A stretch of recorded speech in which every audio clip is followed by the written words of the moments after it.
The following is a sponsored message from the Prevent Drowning Foundation of San Diego. Voice of San Diego is a nonprofit, and a majority of our budget comes from listeners and readers like you.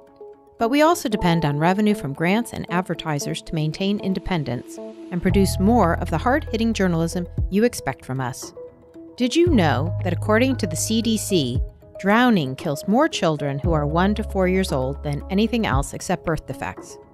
Among children 1 to 14, drowning is the second leading cause of unintentional injury death. Prevent Drowning Foundation of San Diego believes drowning is preventable, and it is the nonprofit's vision to teach every child in San Diego how to swim.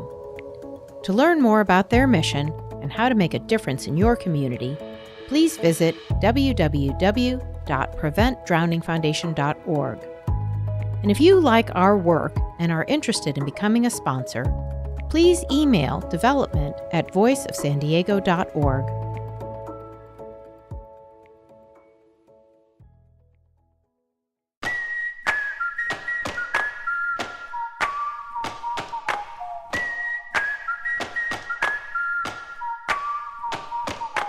My name's Andrew. I live in Ocean Beach, and I am supporting Jen Campbell for City Council. I believe Lorie Zapf was bought out by the hotel industry, and disagree with some of her policies. Specifically, I think they should have come to a reasonable agreement on the vacation rental to get it passed and accommodate both sides, and I think they pushed it too far to one way, which a lot of people do, and now I know it went to a referendum. So now we're looking to 2020 to get reasonable, I think, compromise and something in place to, I think vacation renters are here to stay, and I think it's part of San Diego. My name's Jim Berdagus. I live in Ocean Beach. I'm voting for Lorie Zapf at City Council. She's always been a strong supporter of Ocean Beach and the surrounding area. The issues that are motivating me are homeless issues, parking issues, trying to keep the town local. Welcome to another edition of the special edition of the whatever. Welcome, another The Voice of San Diego podcast. I'm Scott Lewis. I'm here with my friend Andrew Keatts. What's up, buddy? Good. My other friend Sara Libby. Hello.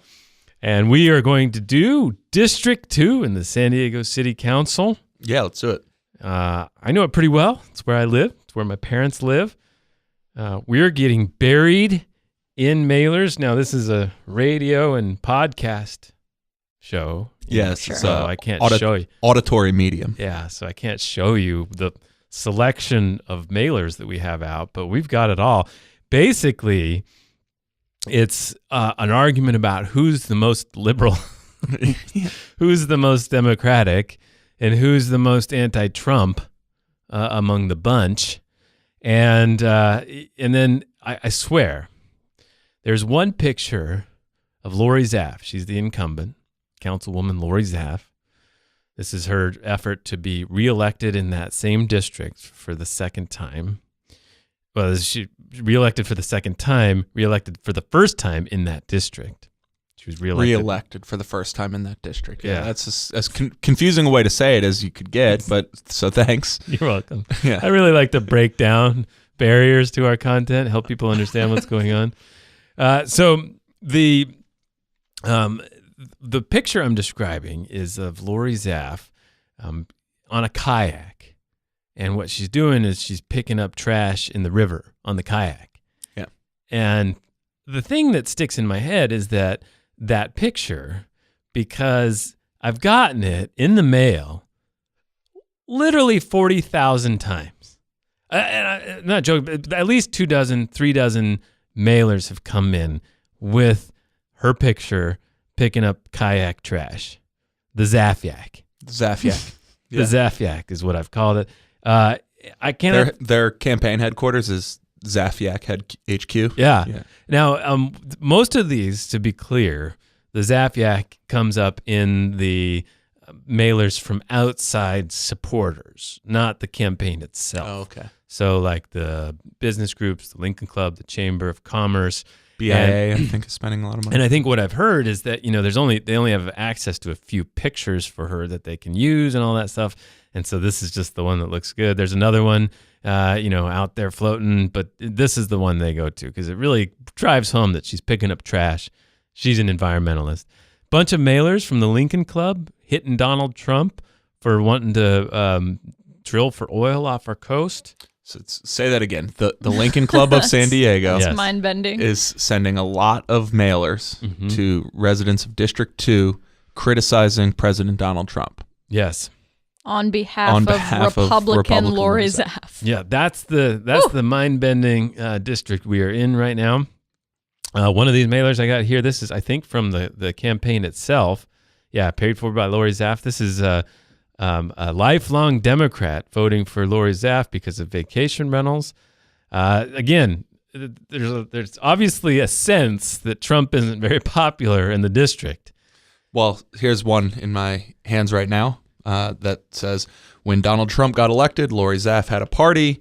It is decorated with a photo of Lorie Zapf at, sure enough, a Trump inauguration party here in San Diego. So, yeah, Donald Trump is featuring heavily into this campaign. Very heavily. That one you just described is a mailer from the building trades group, the union. Mm-hmm. They're running under the moniker San Diegans Against Hate, the Building Trades Council, the unions.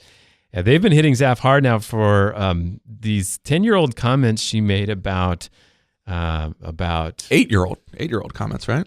No. 2006 email. So yeah. 12. Yeah. So yeah, 2006. She had some correspondence with a famous or infamous local anti-gay activist, and City Beat, I remember, broke that story, and it has now come back to haunt her. There's one mailer here from the Building Trades Council talking about all of the things she said about how she doesn't want gay people to be allowed to teach, stuff like that. So that's haunting her. Yeah. It's interesting, if only as a demonstration of how things change when the climate changes and you become vulnerable. Right. I mean, this is the third time Lorie Zapf has run for election in either this district or an overlapping district.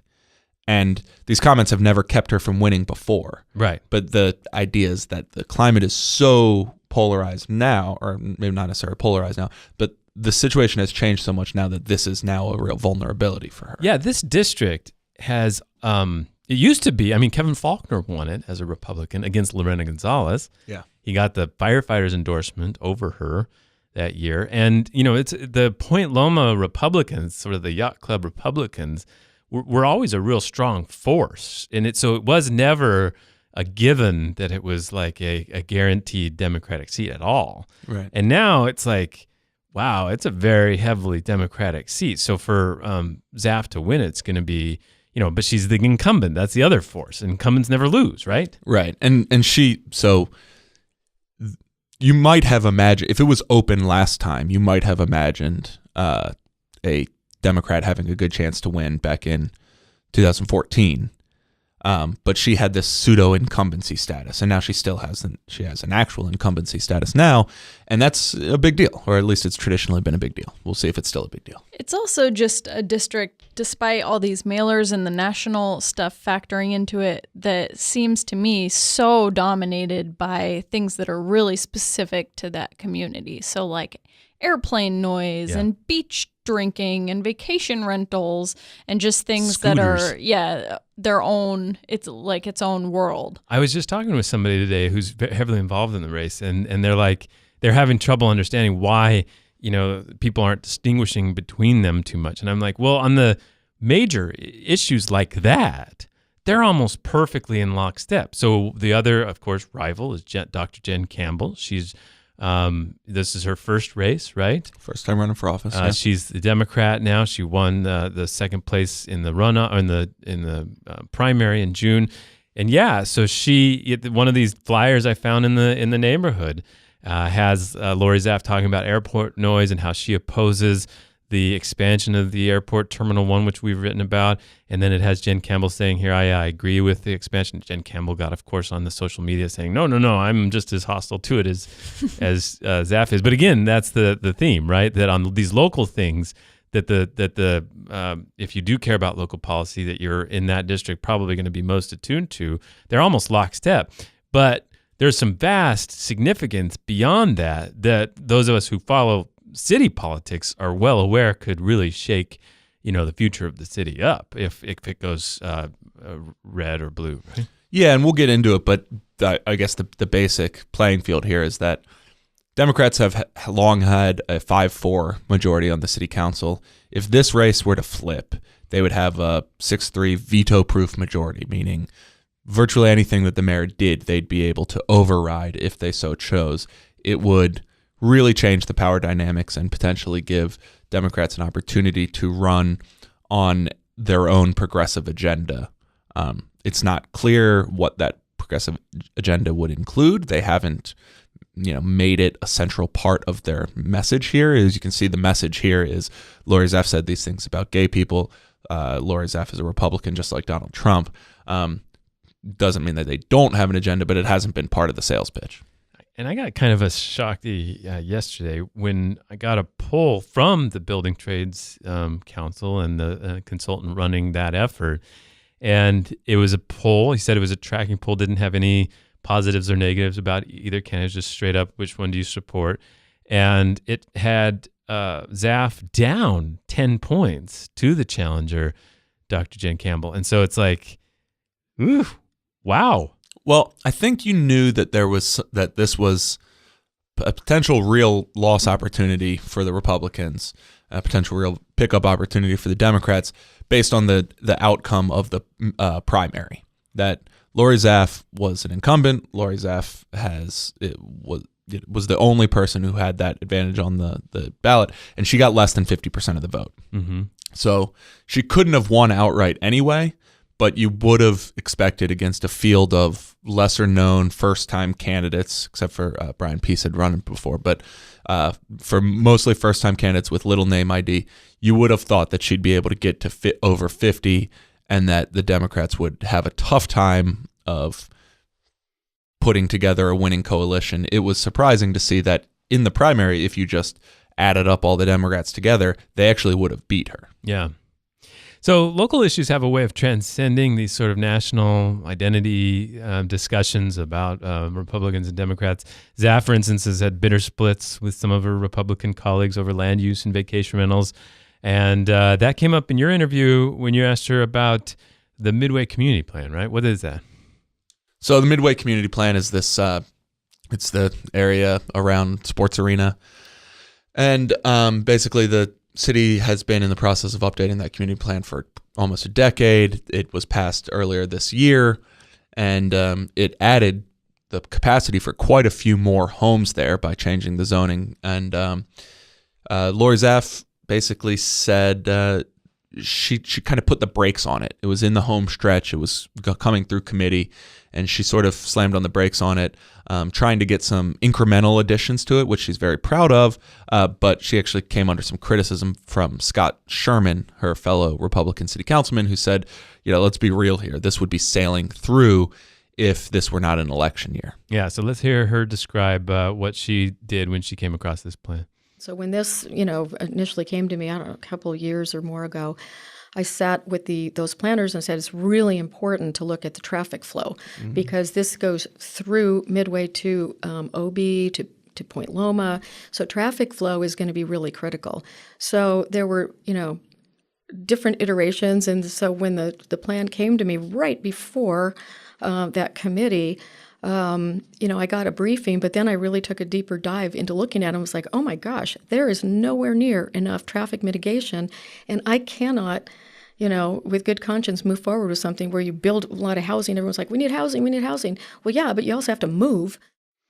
And so then you asked her about that beef she had with her Republican colleague. Yeah, so you mentioned getting hammered for it. Your colleague Scott Sherman said at the city council committee hearing when it got delayed, he said, if this wasn't an election year, this would sail right through. Do you have any response to that? Yeah, that's shocking. And with friends like that, I mean, seriously, why didn't you just come and talk to me and I would have told you, exactly what we've just been talking about right now. But wow, that was something. That was something. Again, this is that sort of phenomenon about local politics is it's more local than even the city. Like within the city, there are going to be discussions where Republicans and Democrats have no sort of signaling going on, right? And to Sarah's earlier point, I think it's worth putting a finer point on that.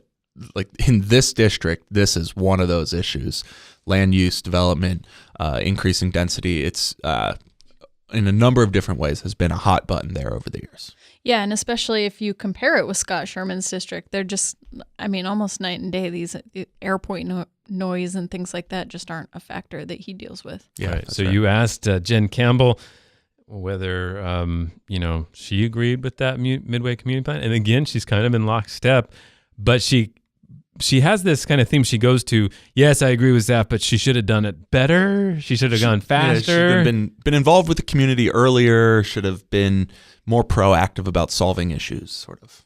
It's another indication of a lack of foresight. If people would only think, well, wow, San Diego's growing so rapidly and we need more housing for more people, but you can't just plop down 10,000 new residences and not have a way for people to get in and out. Mm-hmm. So I'd like to see plans for mass transit for that area. That part is really interesting. So she says you can't just plop down 10,000 new residents and not have a way to people get in and out. Zapf had said, it's like, my gosh, there was nowhere near in traffic. With good conscience, we can't move forward with all this housing. And it's like, yeah, we need housing. Well, yeah, but you also have to move. They're basically the same sentiment. Yeah, exactly. Oh, absolutely. Yeah. Yeah. And it's almost, again, the physics of the district are don't build anything around here. Just don't. And if you do, you better think about traffic and parking. Well, and noise. And noise. Yeah, noise, right. And so I guess that leads comfortably into the most hot button of these issues in this district, which came around last time. It wouldn't be a Zapf re-election campaign if there wasn't major consternation over development in Bay Park. This was almost funny to me that right in the middle, this came out in, I think, August. It was right in the middle of her campaign. The city, for the first time in 4 years, released a major document about the redevelopment area of Bay Park. You could almost hear from the 10th floor of City Hall, what? Like, are you kidding me? Yeah. So, like they did in 2014, city planners unveiled mid-campaign their plan to upzone areas along the new $2.1 billion trolley line through Linda Vista and Bay Park. Yeah, so just to be clear, if you drive north on the 5 right now, you're going to see a ton of elevated train tracks and support beams and all kinds of things. There's a new major transit line going up from Old Town to UTC, and the thinking is along the stops you should build housing so that people can get on it and use it. Right, and so the planning department has been working on this for a while. They put out their plan. Initially, it was going to, the first thing that they put forward was going to allow at one of those stations, the Linda Vista station, developers to build up to 8 stories tall. Right now, they're capped out at 45 feet of building height. So this would allow them to go up to 80 feet. And both Zapf and Campbell think that is too ambitious, but that some new development there is appropriate, but that it should all happen within the existing building heights. So we asked them about that as well. I can't really go out and advocate. This is a land use issue. A lot of people, don't realize I can't be out there as a big champion and, proponent or anti against, something or for something, like has happened with other council members who have had to recuse themselves from voting, right? And so I have gone as far as, I can. I've put it out. I've made my concerns known. The 45-foot is good in the Tecolote area, 30-foot in the farther north of that, Claremont Drive. And so, I am a big proponent and adamant about protecting the views, the beach and bay views, preserving that 30-foot height limit. But no matter sometimes how many times I say it, people are like, don't believe me. Can you guys indulge me for a second? Yeah. She's not correct about this. Okay. She could say whatever she wants about this plan. Okay, so that issue that we're talking about is this quasi-judicial thing they have to deal with land use. So that's like usually a housing project's coming forward. They're not supposed to take a side on it until it gets to them literally at council. You're saying that doesn't apply here. It doesn't apply here. The question that it turns on is basically, are you passing a piece of legislation that changes the city's laws and would apply equally to everyone, or everyone that they would apply to? In that case, you can say whatever you want. It's just like voicing your opinion on healthcare, right? That's perfectly fine. When you can't say is when a specific applicant has brought a project forward for a community plan amendment or some sort of zoning variance or something like that, that is eventually going to go before you as a city council, and you're going to have to stop acting as a legislator and start acting as something like a judge, where you'll interpreter of the law and whether this conforms, and applied to one specific person. You're not allowed to voice an opinion in that context. This is the city updating its own regulations on its own volition, not because of some other project applicant. So this is not a quasi-judicial decision. This is a legislative decision. She absolutely could give her opinion. So the last time this height limit issue came up a few years ago, I think of that as being like the quintessential like NIMBY outrage. I mean, there were like, it got vicious, the opposition to this. And I do think that in the last 3-4 years, like the housing crisis has gotten so dire. Have you seen Lorie Zapf kind of pivot at all to acknowledge these changing circumstances? Yeah. I guess I don't know if she has or hasn't. I mean, what was interesting about that time, the 4 years ago, what she was getting hit with at that time was that she had made some comments that were generally receptive to this development before it got rolled out, and she realized how unpopular it was. I don't think I've seen much movement from her. I guess it's notable that she recognizes that it's good that there's more housing opportunities in the Midtown area. But I think it, if anything, it maybe just crystallized just what a deal breaker this is for a lot of constituents in that area. Well, so we're going to hear from Jen Campbell on that same issue. You're not going to be shocked. It's got much the same feel. But there's a lot at stake with this election. We're going to get into more about how each one might shift the balance of power on the city council and more. We are doing these shows, of course, in partnership with our friends at News Radio 600 Kogo. And you can go back in the feed for some of the other districts we've highlighted. Election is coming up. We'll have our elections contest soon, too. Come win a chance to have lunch with us, the three amigos. And win. If you're on the podcast, stay tuned and listen for Jen Campbell. If you're not on the podcast, find it on iTunes or Stitcher or other sources. This has been done in partnership with News Radio 600 Kogo.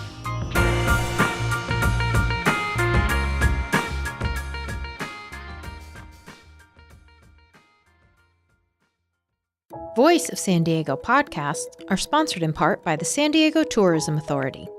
As a nonprofit news organization, Voice of San Diego depends on our members, foundations, and sponsors like the San Diego Tourism Authority to provide funding to support the investigative journalism you expect from Voice of San Diego. We are very grateful for all of our supporters and will recognize them during the show. San Diego is a city filled with diversity, creativity, discovery, and adventure, and nowhere is that spirit more evident than in Balboa Park, the region's cultural heart. The San Diego Tourism Authority is proud to partner with National Geographic on a 4-part miniseries that looks at what makes our city and Balboa Park so unique. The series airs on the National Geographic Channel at 7 p.m. November 1st and November 8th. Find out more at www.sandiego.org/Balboa Park. And if you like Voice of San Diego's work and want to become a sponsor too, contact us at development@voiceofsandiego.org.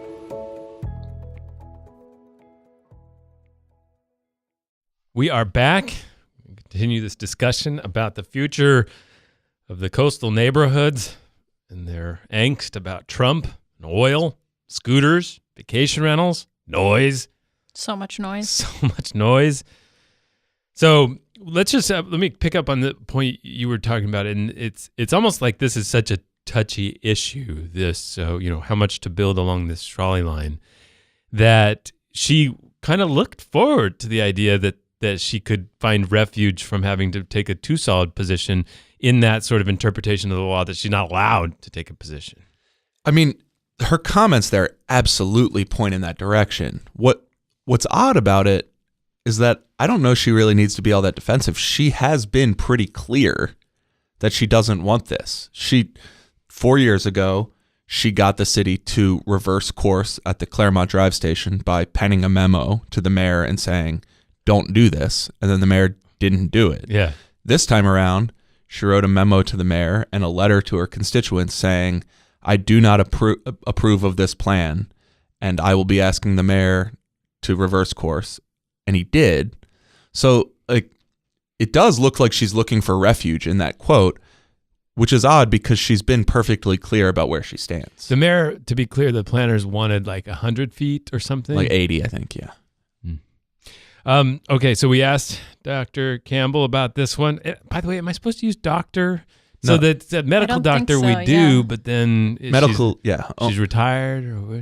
You're Yeah, the no, copy chief. the copy chief. No, I think you only use doctor when you're referring to like medical situations. So Okay. certainly In the context of being a doctor. right. So if we were talking about like the Hep A crisis and an Got it. expert on that, but I think she uses doctor certainly Yeah, she's- to appeal to constituents. So what if we were writing a story about her campaign, and midway through we asked for her position on the hepatitis A crisis? Would we then have to shift reference I don't mid-story think to so. doctor? No. Okay. She's a politician. And she's God on this. So Yeah. Yeah, well, I'm never going to question her on AP style, I promise. So we asked Jen about this, and she wasn't all that coherent, to be frank, on this point. But she had basically the same general point. There's a big Jerome's. There's a Toys R Us that just closed. There's an awful lot of acreage over there that could be used for housing. And there is a 30-foot height limit. At the And- Tecolote station, actually, I think it's 45. Well, I know there's a couple of exceptions in the Linda Vista area that have raised it to 45. Right. And it's entirely possible that that could be looked at Yeah. as a possibility. But even with a 30-foot height limit, there are many three-story buildings in Claremont, and they fit in just fine. So it's just a matter of making sure that the architecture and everything fits in with the rest of the area around it. So they both live in this area, right? In Claremont Bay Park area. Neither of them live in the PBOB area. And, and so she especially in this discussion has been so they're both kind of like, we totally need more housing, but it has to fit with the neighborhood. That's the general take, right? Yeah, that build more housing, but do it to 3 stories, 4.5 stories if you're in certain areas. Yes. Now, the 2 times we've talked to her, to Campbell, it feels like she's been really hard on both points. Like, we need to build a ton of housing. Yeah. But it has to be small in here. Right. Like, and each time it's been that. Is that your take too? Yeah, I think that's a fair assessment. I mean, it's something that you hear commonly from people, which is like, why must we change the zoning in order to build the housing? Like, why won't developers just build more housing within the zoning that we already have today? Mm-hmm. I live in a house that was built within this zoning. Why not? Why do we have to change things? So it's not an uncommon perspective. And at the heart of that is this kind of central contention that people on all sides of the political spectrum make in these neighborhoods, which is that their decision to buy represented a kind of contract, Yeah. And that the surroundings were going to stay that way. Yeah. Which is not true. Yeah, it does. I mean, it if that is true, it is something that has been decided societally outside of the bounds of the deed on your home, right? It is not an actual property right that you are afforded, but if anybody thinks that is true, it's something that exists beyond that question. And these property rights discussions are really fascinating because on the one hand, you should be able to, like the property rights, advocate, the orthodox property rights advocate would say you should be able to build whatever you want on your piece of property. It's actually fascinating to me listening. I don't know if we have a clip of this, but Lorie Zapf in the past has spoken about property rights related to vacation rentals in a way that is a very liberal interpretation of property rights, where she, a an orthodox Republican in many ways, has said, what about the property rights of the person who lives across the street and doesn't want to be plagued by this constant party on the other side of them? What about their property rights? Which it's not a crazy notion. It's just a notion you typically hear from the left and not the pro-development right. Yeah, and I mean, it's another split with Scott Sherman, who has come in here and said the reason he thinks that vacation rentals should be allowed to flourish is because of this fundamental Republican belief in property rights. And if you have a property, you should be able to rent it out. Yeah, exactly. Right. So the other concept of property rights then is that the property you get is actually control over your neighbors. Right. Well, yeah, exactly. Or that like there's a more expansive view of the effects of what you do that should be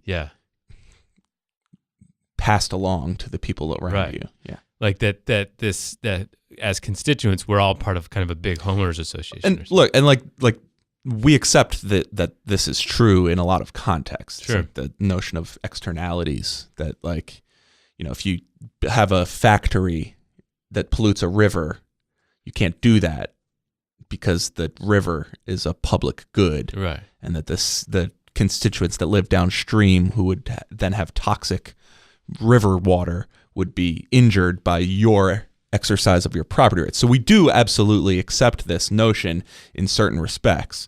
It's just atypical that it is that a Republican expresses this idea so clearly in a liberal context on something like vacation rentals. Honestly, I think this is the future of California politics, really, is like it sort of transcending this left-right spectrum toward this, like, I'm here now, I've got my thing spectrum versus let me in spectrum. That's exactly what it is. I don't think it's a left-right thing. I think it's an age thing. And I think young people who, have to go through so much more to be able to buy and afford a home feel a lot differently than people who bought it with relative ease, several years ago and get to enjoy these property breaks and all these, things that young people don't really get to take advantage of. Right. Well, you heard at the top of the show, one of the motivating factors of one of the voters that we talked to in the district was vacation rentals. Now, he had a point that was fascinating. He said, I support Jen Campbell because Lorie Zapf didn't come up with a good enough compromise to allow vacation rentals. He seemed, I think he seemed pro vacation rental. Yeah, he did. He was saying they're part of the city. We should allow them. Yeah, he said there's no getting rid of them now. Right. So we can't talk about District 2. That's an atypical view in the I district. think so, yeah. I don't know. Like, it's hard to tell because the opponents are so vocal that it's hard to tell what the actual masses believe sometimes. Now, obviously, the discussion forums in Ocean Beach and all that, it's filled with anger about vacation rentals. But the conversations I have with people, often I run into somebody who has a side house or whatever that they were renting out. Like it's pretty. So the people who are interested in it as a custom, as something they do in other cities, they seem okay with it. It's just right, like Sara said, they're not nearly as passionate about it. They don't really care, So this week, the city council, of course, rescinded its new rules. The city council a couple months ago had decided that you cannot set aside any house or apartment unit to be used only as a vacation rental. You could rent out part of your home for up to 6 months of the year. Or you could get out of your home and travel to Europe for 3 months and rent it out then, but you cannot set aside any dwelling, any unit for vacation rentals. That was a very draconian change. They it blew up whatever compromise the mayor had made with the sharing companies, the Airbnbs, the Share San Diegos, the HomeAway. Can we just pause on that for a second? I feel like it's like a little low-key flown under the radar how bananas it is that we spent like 100 years coming up with these rules. Yeah. And they finally pass. And it's not a comment on whether they're good or not, but they finally did something. Yeah. And now it's gone. So they raised enough signatures, these companies did, to throw the issue to a referendum. Now, Lorie Zapf, the incumbent, is as mad about that petition gathering effort as anything I have ever seen from her. Listen to her comments on it. So these people are coming in and taking away the property rights of everyone who bought into that zone by putting their commercial enterprise in the middle of family neighborhoods.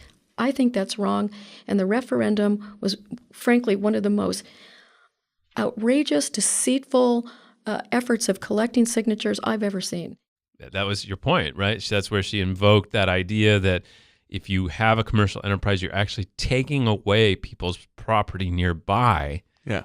Now, so Zapf was one of the only she was the only person on the city council who voted against rescinding those regulations. That includes Barbara Bree, who, like Lorie Zapf, has been at the front of the push for as restrictive a set of policies as possible. Even she changed her view and said, no, let's rescind these. Yeah, let's talk about that for a sec. So Barbara Bree came up with a compromise to allow one other unit. You could have your house that you rented part of it out, and up to 6 months or whatever per year you could rent out the whole thing.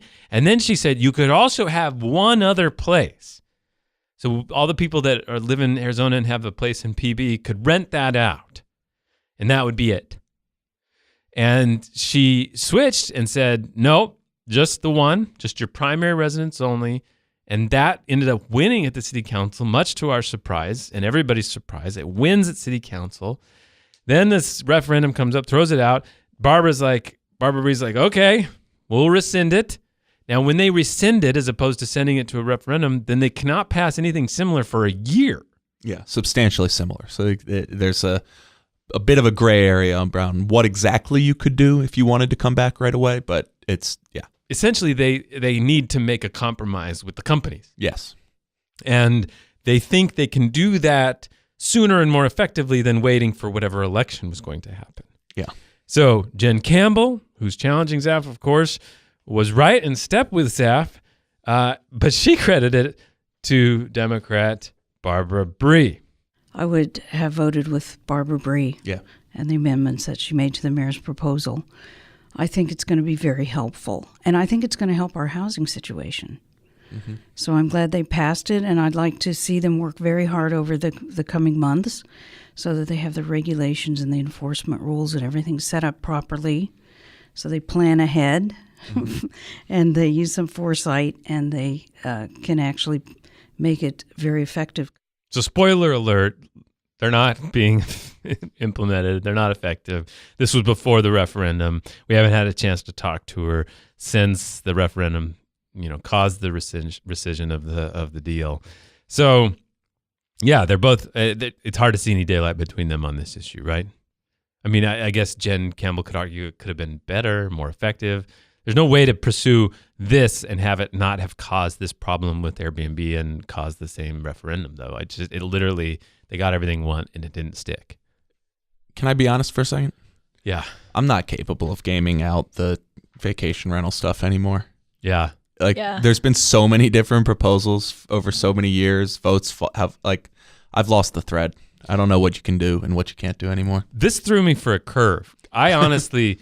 I told people on Twitter and stuff, I'm like, I am certain this will go to a vote.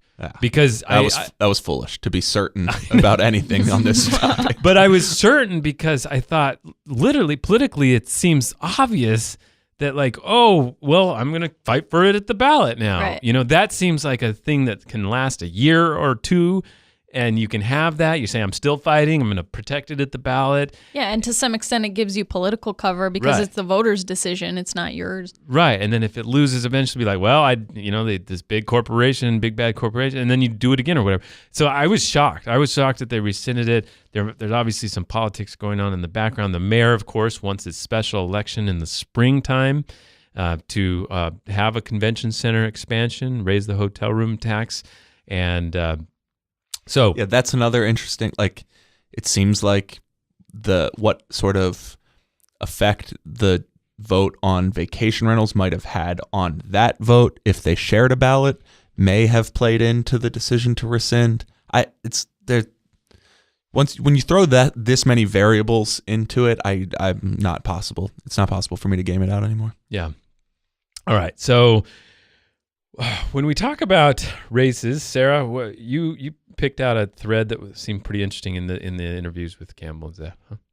Yeah, so I mean, Zapf has a lot of advantages with incumbency, but one thing that Jen Campbell as a newcomer is kind of able to hammer her on is just one really basic thing that a council member does, and that's just constituent services. So everyday things like responding to people's calls about stop signs and potholes and things like that, and helping them navigate city business. And that's one area where Jen Campbell says that Lorie Zapf is failing. First of all, they feel that they have been ignored for 8 years. They feel that their representative has ignored them, that when they email or call Lorie Zapf's office or write letters, they don't get a response. Or if they get a response, it's, we're really busy, we'll get back to you, and they never get back to them. Now, of course, Zapf feels like she's paving a bunch of streets. She's got this mailer she put out about... She's picking up kayak trash. Yeah, she's picking up trash. On her Zapf yak. One of the things she highlights in countless mailers is that she was the legislator of the year for the River Park Foundation. So I think she really stepped up. There was very clearly in the beginning of her term on the coastal district a sort of bewilderment, and I don't mean like that too condescendingly. I mean the sense that like. She District 6, which is more inland, has a much different feel than when you go to District 2. And she fully admitted that when she came in, that she was shocked at how intense it was, how much participation there was, how much intensity there was around some of these issues. You often tell a story about the time one of your neighbors approached you on the street with fire in their eyes, about the monstrosity that was being built down the way. Yeah. Which you were unfamiliar what she was referring to. She said you had to ask for clarity. She says that on Santa Monica between Ebers and Sunset Cliffs. And I was like, what? Santa Monica, the Ebers and Sunset, the crosswalk. Yeah. I was like, what? There's an elevated crosswalk that my children use to walk from the one part of the school to the other part of the school. And that was a monstrosity. Yeah. The things that fire people up there, fire them up. Yeah. And, and it for good reason in some parts, the coastal protection, all that stuff. But yeah, they don't want, it's a very nice lifestyle and they don't want it messed up. One of the things they're dealing with is scooters. Yeah. Well, Yes. I guess that's a citywide issue at this point. Yeah, it is. Well, I guess maybe the scooters don't go everywhere. There's only a few districts. It's Well, like particularly in Mission Beach, I think it's a big deal. Yes. Yeah, so the mayor proposed rules that they, should have, that they should restrict. Not a lot of Rancho limits. Bernardo scootering problems, going on right now. But they, there's concern that on some of these more like congested boardwalks and stuff like that, you don't want somebody whipping through.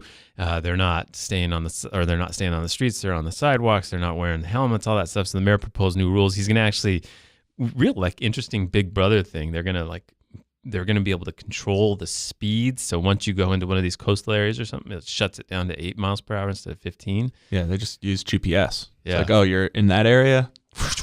Yeah, they've done that in Venice too. So it's like a coastal scooter thing.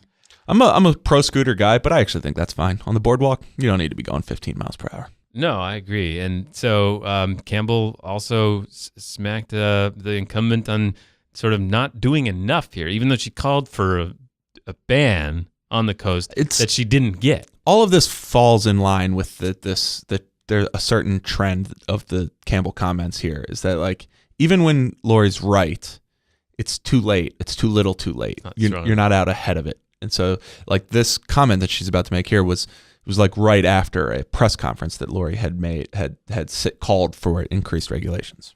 Another example of the city falling behind. Okay. They should have thought of this ahead of time. Do you know the city did not even require those companies to have liability insurance? They just let them in laissez-faire. Mm-hmm. You can't do that. You have to plan ahead and you have to protect the public. All right, but I think this race is interesting to me based on all the city council races I've seen in San Diego since I've been here, one thing that's commonly said about congressional races is that they've become increasingly nationalized, that there's less room for Republicans in blue seats or vice versa. And it's because voters don't see their candidates as individuals anymore, people from their community who they're willing to look past party affiliation. They just see them as stand-ins for the national party. And that frankly feels a lot like this race at this point in a way that we don't typically see at the city council level. And I guess it's because hanging over all of this is this potential veto-proof majority on the city council. And so maybe we could just talk a little bit about that. I mean, so first of all, it's happening here and not in D6, I think, because D6, where Chris Keatts is running for re-election against a Democrat, there are more Republicans than Democrats in that district. Chris Keatts would have won outright in a pre-Measure K world. It's just not the same pickup opportunity. And so while a veto-proof majority would definitely give Democrats the power to pursue their own agenda, what isn't clear to me is what they would do with that power. I mean, no one that I've seen, not just over the course of this campaign, just no one that I've seen in covering city government has ever articulated to me a broad, purposeful agenda that they would like to pursue if only they were in the mayor's office or if only they had this, strong control of the city council. And so, yeah, power is power, and I'm sure Democrats would rather have more of it than less than it. So that doesn't seem too big of a surprise. But I guess the question would be to you guys, what would the council do? What was something that they might be able to do if they had a veto-proof majority? What agenda would they push into the conversation? I think that we should look at other cities with very strong liberal majorities and supermajorities, and I think we have a pretty good clue. So there's issues like rent control. There's issues like they could require more of a new housing development to be affordable. They could, I think a big one that would maybe come up is a tax on companies, like we saw a pop up in Seattle that went away, but some version of it is in San Francisco now too. I would say some sort of bond for homelessness or housing specifically. Mm-hmm. That's the one thing that comes to mind for me that LA and San Francisco and some other cities have pushed. And depending on how bare knuckled the new mayor wants to get, if it's a Democrat, you could start to see only Democrats be represented on the Port Commission. Yeah. You could start to see, I think gentleman's agreement, they might say one Republican can be on 2 Democrats or something, but Filner wouldn't do that. Yeah. There might be airport, these agencies they might continue to facilitate turning over. You might see more things, get done in cooperation with labor. If this this existential battle of labor versus business finally ends and it's just labor, you might see more. Yeah, it's one less thing that you even have to negotiate at the onset of a project. Are we going to put a PLA? It's no, that's baked in. Of course, yeah, right. You'll be doing that. Now, how do you make it work? You'll start to see maybe support along the increased taxes for transit. So I think, taxes and requiring labor, not permitting hotels without labor deals, that sort of thing. Probably it seems like the biggest possibilities as far as these sort of citywide issues. One thing that I would maybe throw into the mix, I was at a debate between Antonio Martinez and Vivian Moreno last week, and Antonio Martinez mentioned that in Long Beach and Oakland and I think Santa Ana, they had started taking steps to creating a immigration defense fund for people within the city. That's something Nathan Fletcher has mentioned in his run for the Board of Supervisors. Yeah, some sort of immigrant assistance Ben department. Hueso's pushed it at the state level, so yeah, absolutely. Yeah, I think it are more sanctuary policies, maybe criminal justice issues, reform, that kind of thing. It might be fascinating. Yeah, I mean, but what's interesting is some of these things have. Would the Democrats on the city council that have been part of the old world change their behavior in the new world. Like Myrtle Cole drags her feet on the Citizens Review Board reforms, right?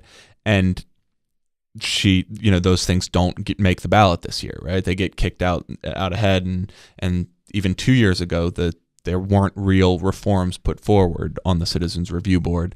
There was, cosmetic changes. Myrtle Cole's a Democrat. She'd be part of this new supermajority. Maybe even the council president. Maybe even the council president in this supermajority. So, like, do we expect her to alter her behavior in this new world? Maybe, in the sense that, she was a city council president that had to work with the mayor, who was a Republican, and they're not going to get anything through his veto. Not too many things through his veto. Right. And so, maybe that would empower. But I mean, look, she's who she is, right? Like, we've seen what we're going to see from her about what she's going to lay out as far as an agenda. But let's say Barbara Bree becomes the council president, or, Chris Ward, if he stays in the city council, or, something like that, they might fire things up a little bit more. And we've seen what a council president can do. We've seen what, Todd Gloria put in motion this effort years ago to take over the responsibility to purchase power, right? And now we're seeing that 5-6 years later, and it's, changing the city. So a council president can push things pretty powerfully. Sara, do you I think there have been some fights. People maybe don't necessarily notice this outwardly, but I would say that in the time I've been here, there's been a fairly amicable relationship between the council and the mayor. They don't really fight with each other all that much. There's been a few notable exceptions, when the mayor has clearly enacted retribution for them when they haven't voted with him in a certain way. Would you expect a materially different council-mayoral relationship in this situation? If there were a Republican mayor and... Yeah. Let's say limited to the next 2 years of Faulkner as a lame duck. Not really, to be honest. I don't see a lot of major issues on which they... Yeah. There doesn't seem to be a big will to bring forward. Like, I don't see what the next minimum wage or climate action plan is in this current council, even if it is a veto-proof majority. And one possibility is, does the mayor change? Right. Does the mayor say, okay, well, I still want to get things done.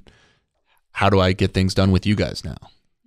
I mean, he is on the Schwarzenegger path right now, right? Yeah. Like Schwarzenegger. As we sit here right now, he's literally at the him. Schwarzenegger Institute right now. Yeah. And with Akon, importantly. To mention. Akon. Let's drop some Akon. Yeah, can we outro with Akon? Is that allowed? And so the Schwarzenegger path is like, well, you tried to be this, right of center, free market, conservative. Let's how about we fire up some Democrat policies and get some stuff done.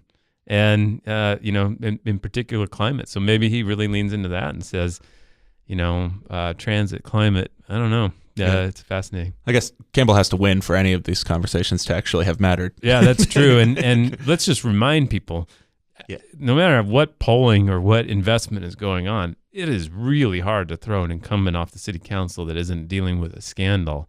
Even when it is. I mean, right. Since no city council member has lost as an incumbent since 1992. Right. That includes scandals that they were able to fight through. And Republicans, Democrats, name the district. It's a heck of a run. Yeah, and I'm close to people in the district that are like, pretty Democratic, and they're going to support Lorie because Jen Campbell hasn't given them a single reason not to. Hasn't shown up, hasn't really pushed them hard on why things need to be different and what's exactly going to change when she's in charge. Because again, they literally agree on everything for the district. Well, and Sara, the thing you and I have talked about a lot is the Mara Elliott election, which you just can't emphasize enough. We go over all these things, parsing their positions on every issue. Absolutely. Mara Elliott, at least as conventional wisdom tells it, won in a not particularly close race because her ballot title said deputy city attorney in a race for city attorney. Yeah, and I think that we can debate, what would happen under a veto, I really can't say that word today, veto-proof majority, but I bet you a fraction of a percentage of people will be motivated by that. Or even they even know that that's a factor in this race potentially. Yeah. Well, that is District 2. It includes the communities of Point Loma, Ocean Beach, Mission Beach, Pacific Beach, Bay Park, Bayho, and Bayho and Claremont. a section of Alpha. Linda Vista, Yeah. Midway. Got it. You good? I think Midway is Point Loma. That counts. No, they've got their own community planning group. Right. Okay. Thanks. End of conversation. So a lot going on there. It's going to be a hotbed of discussion. Vote if you want. It's fun. We'll have our elections contest up soon. That's it for our special elections editions of these. We'll be back with a normal show. We got a lot to go over, all these changes at the city and other things going on. And on behalf of our partners at News Radio 600 Co, thanks for joining us today.